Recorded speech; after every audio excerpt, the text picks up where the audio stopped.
Welcome to 108 news Telugu బులెటిన్ల ముందుగా headlines. Brunei పర్యటనకు ప్రధాని మోదీ. భారత ప్రధాని మొదటి ద్వైపాక్షిక పర్యటన ఇదే. ఎస్కేప్ ఛానల్ ఎందుకు తెరవలేదు? వరద వస్తున్నా నిర్లక్ష్యంగా అధికారులు. అందుకే నాగార్జున సాగర్ ఎడమ కాలువ గండి. భారీ వర్షాలు, మరో 28 రైళ్లు రద్దు. దక్షిణ మధ్య రైల్వే వెల్లడి. పొంగనూరులో వింత రాజకీయాలు, మళ్లీ వైసీపీలో చేరిన మున్సిపల్ చైర్మన్. 3 రోజుల అధికారిక పర్యటన నిమిత్తం భారత ప్రధాని నరేంద్ర మోడీ మంగళవారం ఉదయం బ్రూనై దర్సలాం, సింగపూర్లకు బయలుదేరి వెళ్లారు.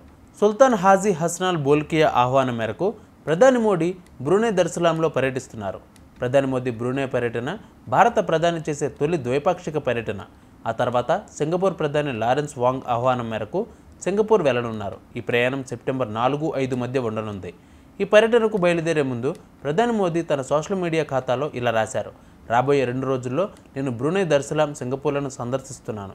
ఈ దేశాలలో వివిధ కార్యక్రమాల సందర్భంగా ఈ దేశాలతో భారతదేశ సంబంధాలను మరింత బలోపేతం చేయడంపై దృష్టి సారిస్తాం అని పేర్కొన్నారు.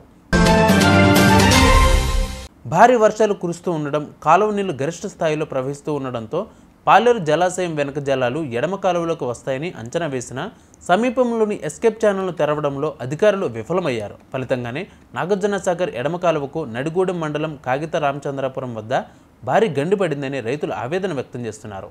ఈ సీజన్లో కాలువను పర్యవేక్షించాల్సిన అధికారులు నిర్లక్ష్యంతో వ్యవహరించడం వల్లే ఈ పరిస్థితి దావరించిందని వారు సూర్యాపేట జిల్లా కలెక్టర్లకు ఫిర్యాదు చేశారు. ఎస్కేప్ ఛానల్ను సకాలంలో తెరిస్తే గండిపడే ప్రమాదాన్ని నివారించగలిగి ఉండేవారని రైతులు అభిప్రాయపడుతున్నారు.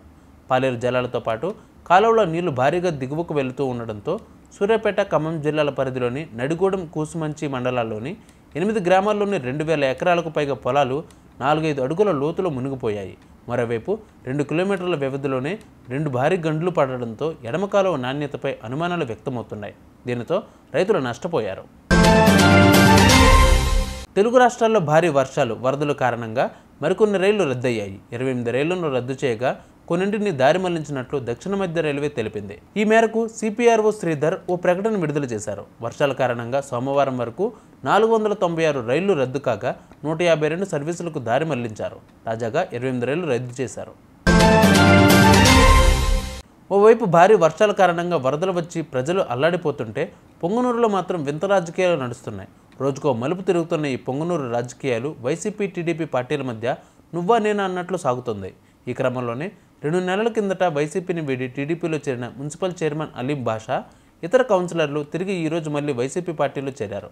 ఈ సందర్భంగా స్థానిక వైసీపీ ఎంపీ మిథున్ రెడ్డి వారికి కండువ కప్పి పార్టీలోకి ఆహ్వానించారు. కాగా ఈ సందర్భంగా మున్సిపల్ చైర్మన్ అలీ మాట్లాడుతూ టీడీపీ నాయకులు బెదిరింపులకు భయపడి అప్పుడు ఆ పార్టీలో చేరామని, ఇన్ని రోజులు ఆ పార్టీలో ఉంటే నరకంలో ఉన్నట్లు అనిపించిందని అన్నారు. అలాగే ఇకపై తన ఊపిరి ఉన్నంత వరకు పెద్దిరెడ్డి నాయకత్వంలోనే పనిచేస్తామని మీడియాతో చెప్పుకొచ్చారు. తాజా పరిస్థితులతో పొంగనూరులో రాజకీయ వేడి నెలకొంది.